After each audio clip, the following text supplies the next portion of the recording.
आपके साथ अनु और आप देख रहे हैं जी टीवी न्यूज चैनल। आइए नजर डालते हैं आज की कुछ महत्वपूर्ण खबरों की ओर। GLS यूनिवर्सिटी ने अंतर्राष्ट्रीय व्यापार प्रबंधन और कंप्यूटर विज्ञान में स्नातक डिग्री कार्यक्रम उपलब्ध कराने के लिए यूके के लीड्स बेकेट यूनिवर्सिटी LBU के साथ एक सहयोग समझौते पर हस्ताक्षर किए हैं। दोनों विश्वविद्यालयों के बीच इस समझौते के तहत छात्र अपने कार्यक्रम का पहला वर्ष GLS विश्वविद्यालय में और शेष अवधि यूके के लीड्स बेकेट विश्वविद्यालय परिसर में पूरा कर सकेंगे। यह कार्यक्रम परिणाम आधारित शिक्षा पर केंद्रित होगा। यह साझेदारी छात्रों पर वित्तीय बोझ को कम करने में मदद करेगी और साथ ही यह सुनिश्चित करेगी कि वे यूके में अध्ययन करने से पहले LBU के पाठ्यक्रम और शिक्षण विधियों से परिचित हों। प्रशिक्षित संकाय सदस्यों द्वारा पढ़ाए जाने के बाद छात्र LBU की शिक्षा प्रणाली में अध्ययन करने के लिए बेहतर ढंग से तैयार होंगे। इसके अलावा छात्रों को अपनी वीजा प्रक्रियाओं की तैयारी के लिए पर्याप्त समय मिलेगा। दोनों विश्वविद्यालयों के बीच इस शैक्षणिक सहयोग और अंतर्राष्ट्रीय कार्यक्रम का आधिकारिक उद्घाटन शनिवार को GLS विश्वविद्यालय में UPSC के अध्यक्ष एवं मुख्य अतिथि डॉक्टर मनोज सोनी की उपस्थिति में हुआ।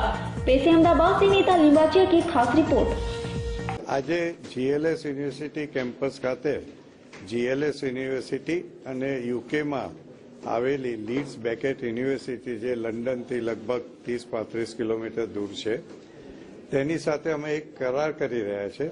આપણી નવી એજ્યુકેશન પોલિસી 2020 જે આવી છે એમાં એક આ પ્રોવિઝન છે કે એવી જાતની પાર્ટનરશિપ થાય બે યુનિવર્સિટી સાથે, એક જે ઇન્ડિયામાં હોય અને બીજી જે ઇન્ડિયાની બહાર હોય, કે જેમાં એક વર્ષ એ જ પ્રોગ્રામ જે પ્રોગ્રામ ત્યાં ચાલતો હોય ત્યાંની યુનિવર્સિટીમાં એનું પહેલું વર્ષ અહીંયા વિદ્યાર્થીને ભણાવવામાં આવે અને બીજું ને ત્રીજું વર્ષ એ જે તે યુનિવર્સિટીમાં જઈને ભણાવવામાં આવે।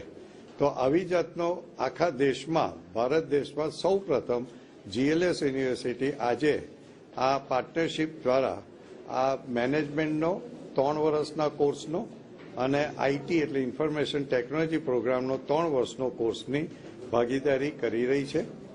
આના મુખ્ય ફાયદા એ છે કે એ પહેલું વર્ષ GLS યુનિવર્સિટીમાં વિદ્યાર્થી ભણશે 12th સ્ટાન્ડર્ડ પછી અને બીજું ને ત્રીજું વર્ષ જે લીડ્સ બેકેટ યુનિવર્સિટી છે લંડનમાં નજીકમાં ત્યાં જઈને ભણશે।